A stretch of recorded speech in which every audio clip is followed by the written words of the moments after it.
Sir सांगा. Hello. परत परत शाळेत गेल्यासारखं वाटलं तेव्हा बसलो. वाव. डायलॉग आठवले. हो ना. हो, तुम्ही मध्ये मध्ये डायलॉग बोलत होता, मी ऐकत होतो. मस्त. मजा आली खूपच. पहिल्या जेवढी मजा आली होती तेवढ्यापेक्षा जास्त मजा आली. आणि तेव्हा तुम्ही 9 वर्षाच्या होत्या म्हणाला. मग तेव्हा आणि आत्तामध्ये काय फरक वाटला, म्हणजे बघताना काय? जरा नवीन गोष्टी समजत जातात. त्यावेळेला समजल्या नाही, नंतर टीव्हीवर बघताना समजल्या नाही. असे nuances बारीक बारीक. सगळे फार मजा आली. Super super. Masterpiece is masterpiece.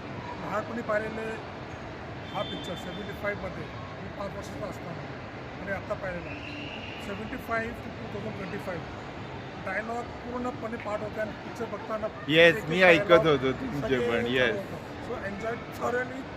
Excellent. या मूवीची अजिबात तोड नाही आहे. हॉलिवूड म्हणा बॉलिवूड म्हणा, या मूवीसारखी कुठली मूवी नाही आहे. खरंच. ॲक्टिंग, डायलॉग एक नंबर. एकदम एकदम खरंच मस्त.